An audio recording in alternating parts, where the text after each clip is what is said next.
Alrighty, so today what we're going to be talking about is Labrynth. Now this has very quickly moved its way up to being one of my favourite control decks inside of the game. If I ever feel like sort of kicking it back and playing a slower deck type that sort of focuses more on control, this is sort of what I've been playing. I'm playing an awful lot of it recently, and it's just a lot of fun. It holds a lot of really interesting cards, a lot of really interesting ways of playing it. I have like a dozen replays. We're not going to go through all of them, of course. We're going to go through some of the more interesting ones, but there are so many different ways you can play this. This is the list we ended up settling on for now, but the lineup is very, very flexible in terms of the monsters. There's a couple of other additional monsters you can try, like the barrier statue. The Dark Barrier statue, for example, you can play instead of maybe these guys. I'm not the biggest on them, but they do have their uses. You can play all kinds of different normal traps to sort of fill in these spots here. You can play less of these guys, more Chaos Hunters. The deck in general is nuts. We're going to be doing a deck profile at the end, so if you want to learn more about how the deck works, stick around to the end of the video. We're going to talk about each card individually, as well as some of the cool little bits of synergy in the combos and how it all actually ties together. So, but you are going to want to watch the gameplay purely because it's going to help you actually know what you're looking at whenever it comes to the deck profile, because there's certain bits that you're just going to be looking at and scratching your head unless you actually sort of have seen it in action and know what you're doing. Labrynth is pretty popular at the minute, and I don't blame people for playing it, so you more than likely have been coming across it on the rank ladder, assuming you're in sort of Platinum Diamond. So you probably already have a decent idea of how the deck works, but this is your opportunity to learn even more about it. So if you like this sort of content, you like seeing this, and you want to see anything more, feel free to subscribe. You know, it doesn't cost you anything, and it really does help me out. We're getting a little bit closer to that 1,000 subscriber goal every single day, so if you are watching and you haven't subscribed, why not? You might as well while you're here. And with that, we're going to get into game number 1.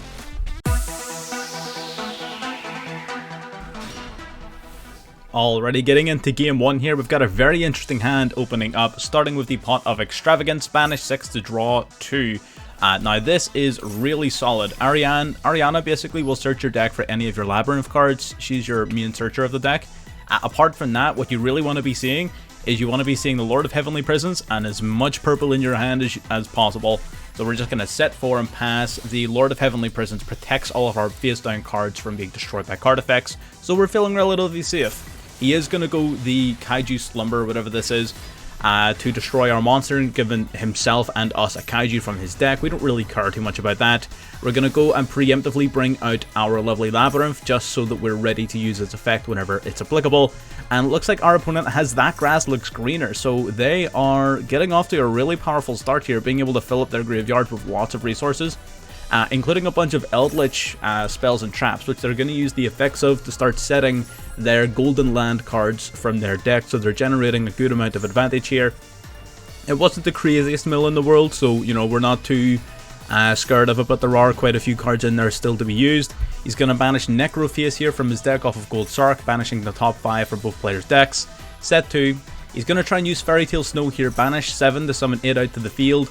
We're going to chain the Ice Dragon's Prison to that and steal the Fairy Tale Snow from his graveyard before he can actually summon it. So we're making him pay the cost but not get the rewards. We're going to take his Snow. It is of course negated. Our Lord of Heavenly Prisons, now that we know he's played all of his cards face down, we're not worried about him destroying our cards anymore, so we are going to summon out our Lord of Heavenly Prison and bring out the Pot of Extravagance because we want to start sniping back row. We've got into the battle phase here. We know what his plan is, to start taking out his Fairy Tale Snow so we can resummon it again. We're not going to let that happen. We're going to go the Archfiend's Ghastly Glitch, which is one of the best trap cards in the deck. If you control a Fiend, pop a card on the field and then send a Fiend from deck to graveyard. Now that's going to trigger a few effects. First of all, once a monster leaves the field because of a trap card effect, your lovely Labrynth will pop another card on the field or in their hand. An Absolute King. So basically, because you send a Fiend from deck to graveyard, after you use this card, you're going to be sending the Absolute King back Jack. When he's sent to the grave, you look at the top 3 cards of your deck and you put them back in any order you want.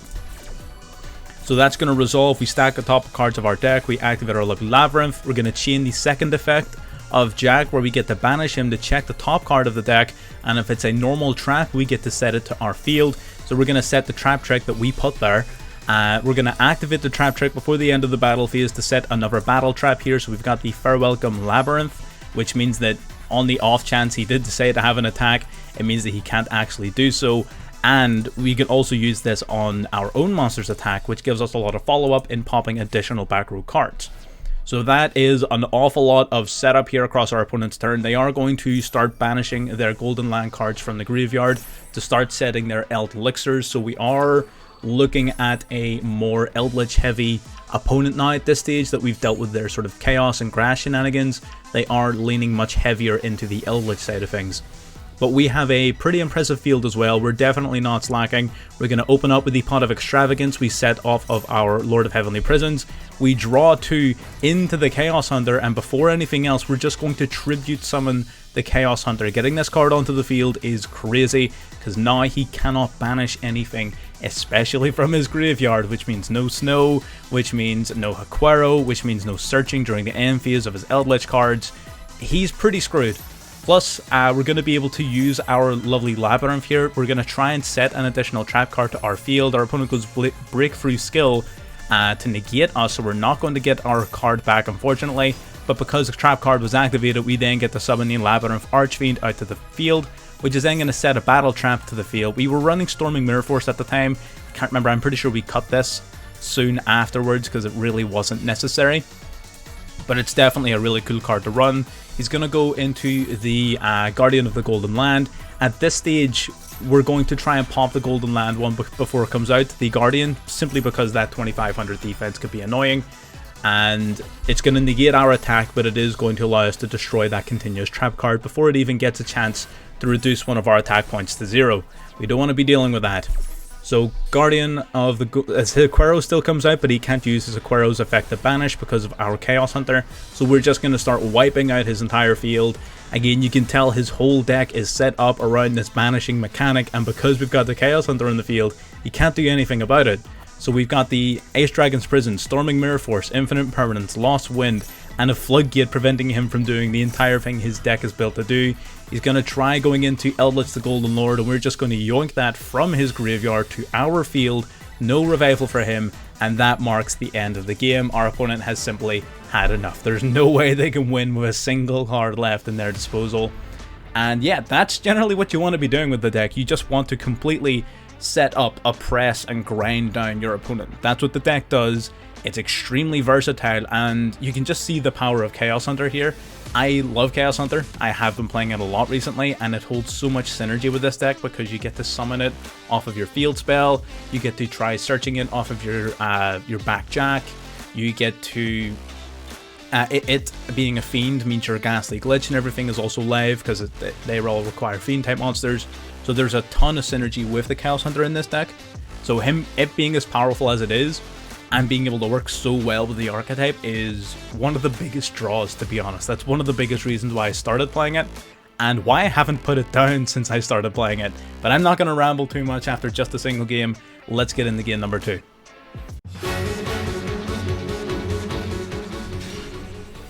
Already getting into game 2. We are going second this time, which is usually a bad look for the deck.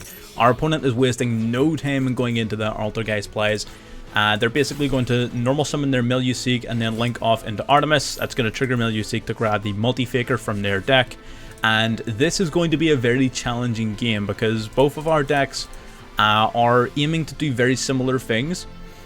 But theirs is sort of somewhat stronger in terms of its setup because it's all continuous cards, so they can loop their advantage a little bit easier. We are going to need to be smart about this. We also cannot activate spells because of the Secret Village, but we're not too worried about that. We have no intention of activating any of them anytime soon. We do have the Chaos Hunter now in hand, which could be useful coming up. They're going to activate their Protocol, which will basically give them a monster negate by bouncing back a Altergeist card. Of course, they have to have one on field for it to be live. They're going to summon out the Multi-Faker. We're going to ditch the lovely Labyrinth to the graveyard to summon our Chaos Hunter. That may have been a wee bit premature, to be perfectly honest. He's going to summon out Silquitus. We decided just to try and force the Silquitus now, so we can set 2. Well, we set 2 instead of 3 because we wanted to keep a discard in hand for Chaos Hunter. But yes, generally speaking, this should be fine. They're going to set their trap card here. This is where they're going to start getting aggressive and where it's going to start getting difficult. They go into Phoenix, I think, forgetting that they can't destroy our face down cards, but we are going to use that opportunity to bring out the Chaos Hunter yet again. They are, of course, though, going to use their protocol to negate and destroy the Chaos Hunter. So that is unfortunate. You know, losing the Chaos Hunter isn't exactly great for us, but Altergeist don't do a ton of banishing, and them losing one of their Silquitis is quite a big deal. They do run multiple copies, of course, but they don't run, they have to basically be trying to summon them from deck. Now, this is an interaction that I was sort of confused about until the end of the game. I didn't realize how broken Skill Drain was in Altergeist, how just disgustingly powerful it is. So Skill Drain, of course, negates all monsters in the field, but if you read the effect of Altergeist Protocol, the activation and effects of Altergeist cards activated on your field can't be negated. So while passively the cards are negated, the moment you activate their effects, Protocol protects them from your own Skill Drain, which is absolutely nuts. I never knew that interaction worked that way until this very game, and our opponent really used it to put a lot of pressure on us. We're going to bring out the Lord of Heavenly Prisons here just because we need as much offense on our field as possible. Silquitis, of course, trying to bounce it back to our hand. We are going to, before that happens, use our Fair Welcome Labrynth to pop the Silquitis because we need rid of as many of these cards as we possibly can. We're also going to try taking out that Protocol as well by sending our Backjack to the graveyard. We're going to set the Ace Dragon's Prison directly from the deck because we know we're going to need that coming up very, very soon. Silquitis, I didn't quite read through all of Silquitis' effect. I didn't realize it was simply going to grab the Protocol back. So that was maybe a bit of a misplay there for myself. But again, live and learn, that's just the way it goes. We're going to activate our field spell and simply pass it back to our opponent. So we don't have exactly the most imposing of boards, but we're not useless either. Backjack's going to try setting the top card of our deck to the field, but we are going to get ashed. Very interesting choice for our opponent there, but I guess what else are you going to ash at this stage in the game? You might as well prevent as much as you can. They're going to take out our Jack here. Jack, of course, then going to stack cards on top of the deck in any order we so choose. We're going to grab the Ariana here, purely because it's got that 2100 defense. We're just going to activate our Lord of Heavenly Prisons. They're going to go Altergeist Protocol, but they have nothing to bounce back to hand just yet to use its effect. Again, we've been ditching their Silquitis as we've been going along. They're going to activate Multi-Faker. This is when we're going to take the opportunity to go into the Dragon's Prison, Ace Dragon's Prison here, grabbing a Silquitis from grave and then banishing both the Multi-Faker and the Silquitis. They are, of course, going to have to change up their strategy now that we've broken their strategy, and they're going to go into Conquery. I'm assuming that's what the name is. Our field spell is going to trigger, but his Conquery is going to negate it. This is sort of when I figured out the whole Skill Drain interaction. Until now, I hadn't actually figured it out. But this is what we sort of did. We're going to set our Ariana into defense just so we have as much power as we can. He's going to send his Altergeist in order to negate our Backjack, which again, he's just trying to prevent us from generating advantage. This late into the game, I completely understand that. He does have us on the ropes. He swings in with Max C, I guess, expecting us to have no defense. I don't know why he attacked with Phoenix afterwards. I guess, I don't know what that was about. But he was just trying to get some damage across the line here. He needs to beat us sooner rather than later. We top deck into the Storming Mirror Force. Now, that's a very interesting top deck. We're going to switch the attack mode and take out the Max C. That does make us vulnerable to the Phoenix, but our Storming Mirror Force is the card we're banking on to try and win us this game here. He's going to go straight to battle, and we're just going to bounce that Phoenix right back to his extra deck, and that's going to trigger our Labrynth as well as our Ariane. Ariane, of course, gets negated, but it chain blocks the field spell, which means he can't negate it. And then our Lord of Heavenly Prisons is also going to make its way out to the field, just to put additional pressure on our opponent here as a 3k beater, grabbing, of course, the Pot of Extravagance. Now, our opponent, because they don't control any spellcasters, we can activate spells, and our opponent cannot. So their field spell here is really not hurting us like it was at the very beginning, because we've ground out all of their advantage. We're going to go Extravagance off the rip here, draw 2. We draw into Dimensional Barrier, which is sort of useless in this matchup, but we don't need to worry about it. That is game over. We eventually won out over the Altergeist, grinding them down. Like I said, just picking them apart, looking for their key resources, and isolating that from the rest of their board, so that you're really shutting down their options going forward. So that Protocol was a real problem, but as soon as you start getting rid of the Sulquitis, so you start getting rid of their multi-fakers, they run out of follow-up relatively quickly. So that's your main target whenever you're playing against Altergeist.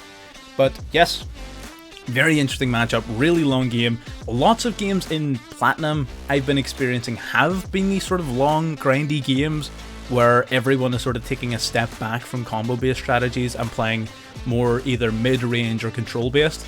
So it's a very interesting shift for the entire sort of meta to go one way. But either way, and again, it is what it is. Let's just get into game number 3.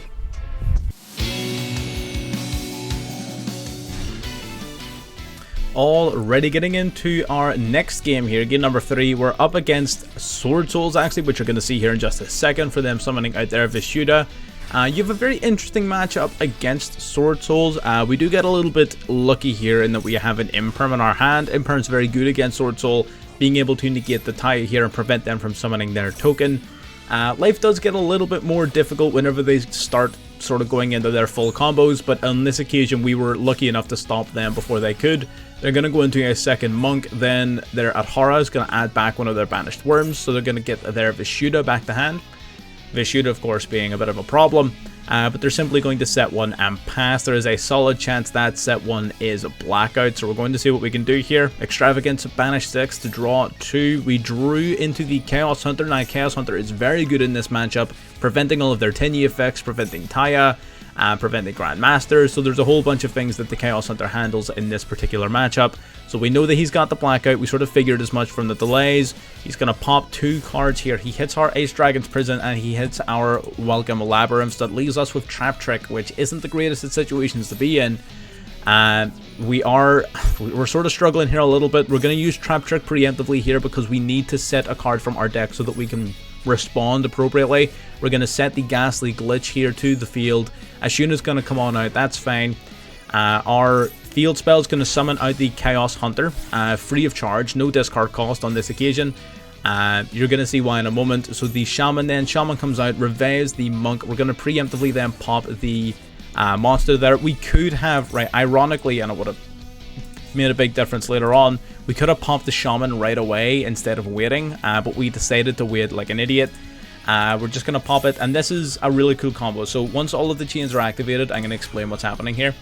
So the Ghastly Glitch is really powerful in that not only does it pop a card, it also triggers your King Back Jack, but there's also really interesting interaction with Ariana. If you structure a chain like this, what'll happen is in this chain, Chain Link 3 will resolve first. You get to stack the cards on top of your deck. Your top 3 cards you stack back in any order.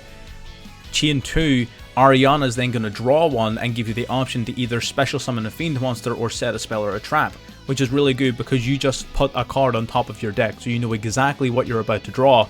And then the Welcome Labrynth sets itself, and then the absolute King Back Jack, after the chain resolves, will get a second opportunity to activate to set an additional card from the top of your deck.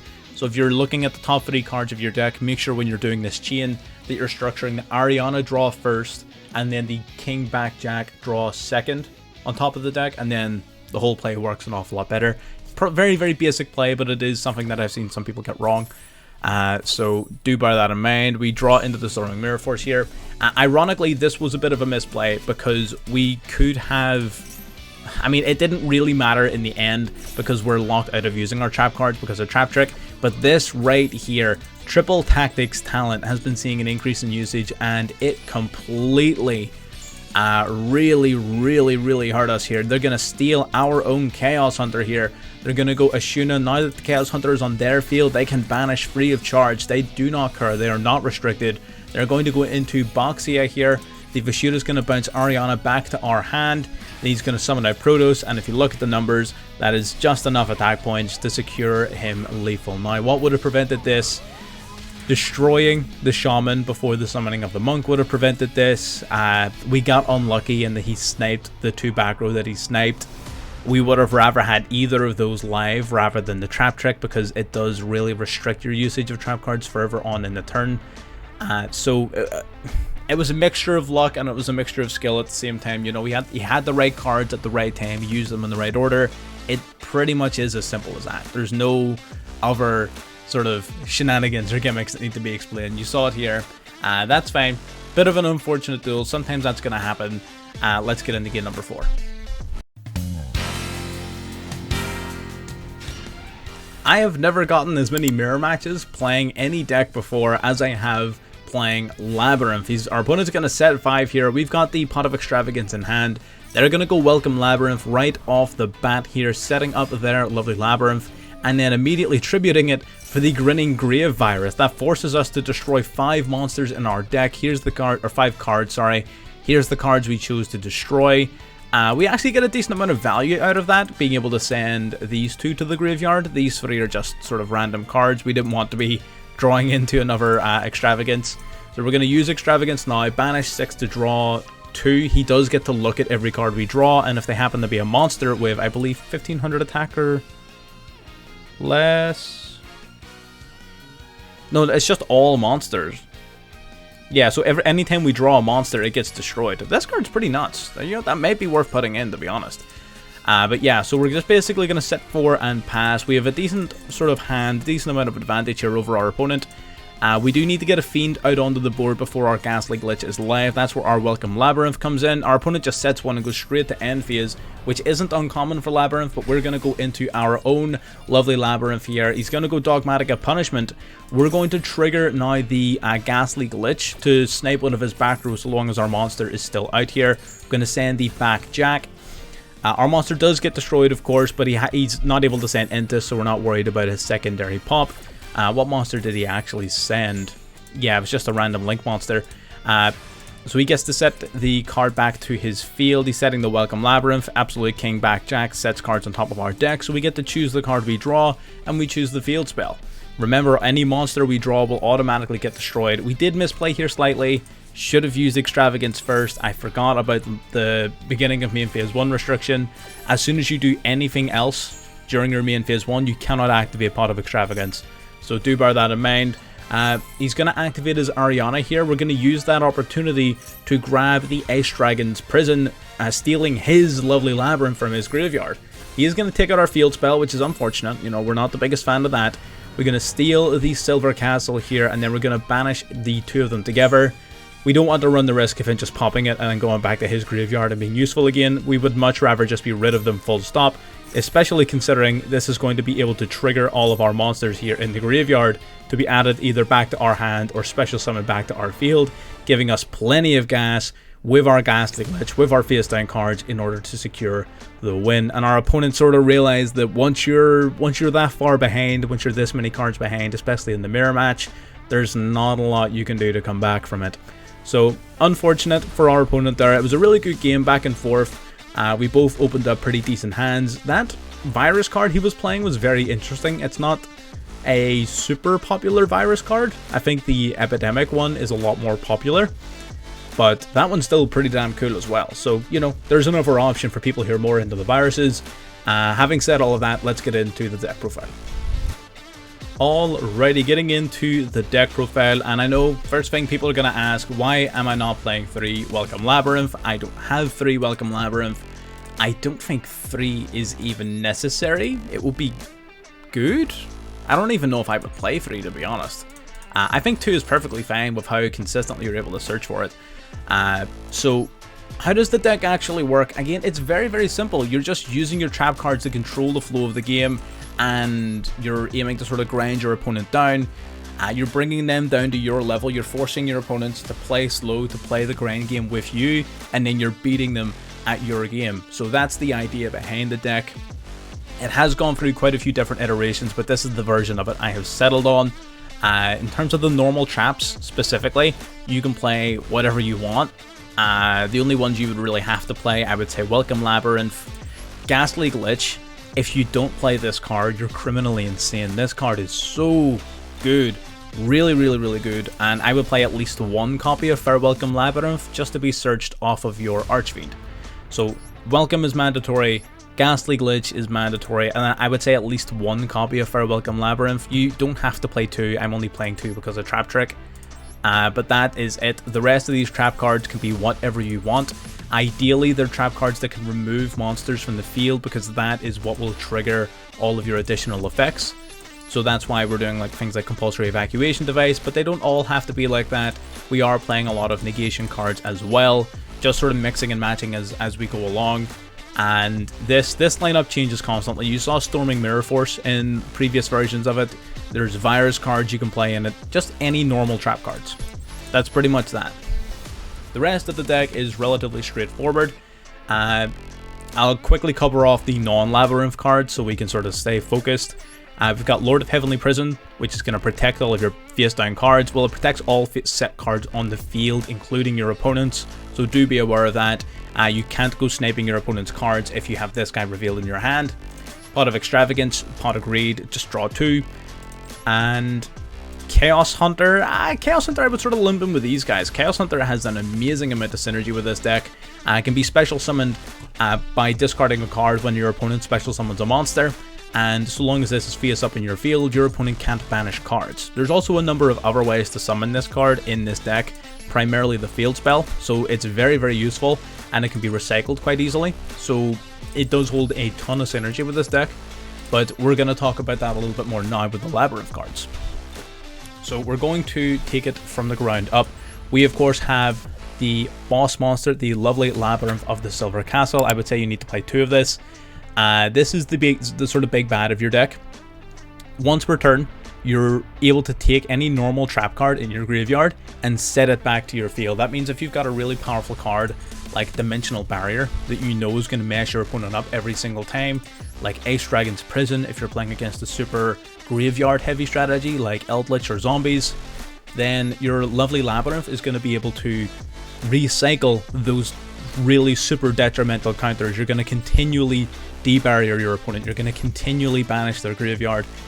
So that's where she comes in. Your opponent also cannot activate monster effects in response to the activation of your normal trap cards. That means that you become a lot harder to negate, which is of course fantastic.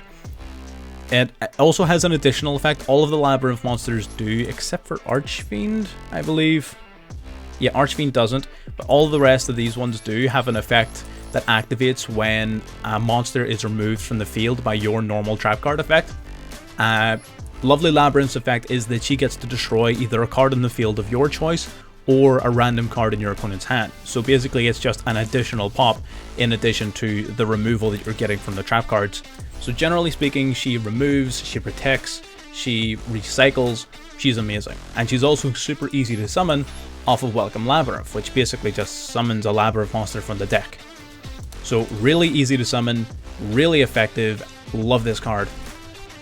Then we've got our Labrynth Archfiend. This is sort of like your fallback boss monster. I was initially playing this at 1, but I really like this card. I bumped it up to 2 because I really like it. Whenever you activate a normal trap card, you get to special summon this guy from your hand, and you will then set from your deck straight to your field a trap card that can only be activated when your opponent declares an attack. That's why we were playing Storming Mirror Force in the past, so we could set it off of Labrynth Archfiend's effect. I think the Fair Welcome Labrynth offers so much more versatility that I very rarely found myself resolving Storming Mirror Force, but it is entirely up to you if you want to throw in even just 1 copy of it so that you have it as an option. But I was sort of happy enough just searching for the Fair Welcome Labrynth. It's a lot more versatility. He gains 400 attack per normal trap card in the graveyard with a different name. That stacks up quick. This guy is usually between 36 and 4,000 attack points. He's very, very difficult to swing over. Really powerful in that regard. And yeah, that's pretty much it when it comes to the Archfiend. He also, as long as he's face up, your opponent can't attack any of your other fiends, which does come up when your opponent tries to, for example, swing over things like your Chaos Hunter to get rid of it. Well, no, they can't swing over your Chaos Hunter if you've got Labrynth Archfiend on the field.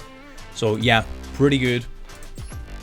These two, basically Ariana on summon will search your deck for a Labrynth card, and if another monster on the field leaves the field because of a trap card effect, then you special summon a fiend. So you draw a card, and then you get the option to special summon a fiend from your hand, or set a spell or trap directly from your hand. And Ariane basically just searches for Ariana. Discard a normal trap or send a set 1 to the graveyard to special summon Ariana straight from the deck. It's just an additional search. She gets the exact same effect upon the trap card removal. These two are very similar as well, where basically you can send these cards from the hand or field to the graveyard, as well as discarding an additional card to set a Labrynth card straight from your deck. And if a monster in the field is removed by a normal trap card effect, then these guys will basically recycle themselves back to your hand or field. That's where they come in. So they basically discard the search and then come back to your hand when you remove something. So it can be a little bit of a resource loop. They are a little costly, especially in a deck that doesn't generate too much card advantage. So I'm not the biggest fan of these two cards. I did at one point cut them for the barrier statue, but I went back to them because I see the value. But they are a little bit costly to use, so maybe be a wee bit careful around them. And lastly then, we have Absolute King Backjack. I know technically not a Labrynth card, but try to find a better fit for this card in any other deck. This guy is insane, especially in combination with Ghastly Glitch. He's sent to the graveyard, you stack the top 3 cards of your deck in any order you want, then during your opponent's turn you can banish him from the graveyard in order to check the top card of your deck. If it's a normal trap card, you set it to your field and it can be activated that same turn. So Absolute King Backjack is exactly as his name implies, the Absolute King of Labrynth. He enables so much advantage, especially in chain with Archfiend's Ghastly Glitch. But yes, that's pretty much the deck. The extra deck is entirely here just to be banished off of Extravagance. Play whatever you want, it doesn't matter. Some people play Dogmatic Punishment, which means that your extra deck might matter in those occasions, but we're not doing that because we've got Extravagance. So I'd rather just banish them for advantage.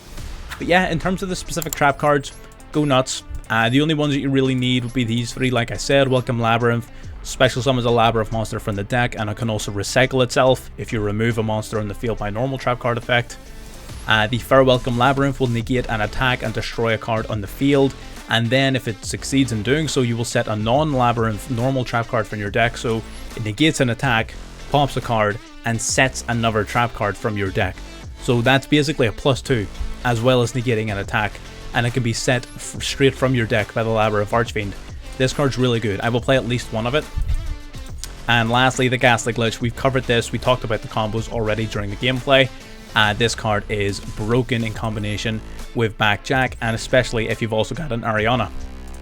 So that is pretty much the deck. I'm not going to sit and ramble on anymore. It is really straightforward.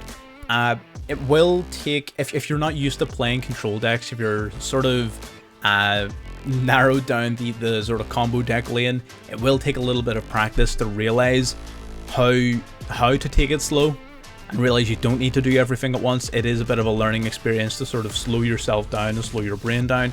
You don't need to make every play that you can, but once you've got the hang of control decks, once you sort of know what you're doing, what your game plan is, it is going to be an absolute blast with this deck. So if you enjoyed that video, if you enjoyed the gameplay, and you like the explanation, even if it is a wee bit shorter than our normal ones, thanks to there not being a usable extra deck, feel free to subscribe and like the video, as well as leaving a comment for anything else that you would like to be seeing. By the time you're seeing this, I think the Furion cards will be released, so I'm probably already working on this as you're watching this video.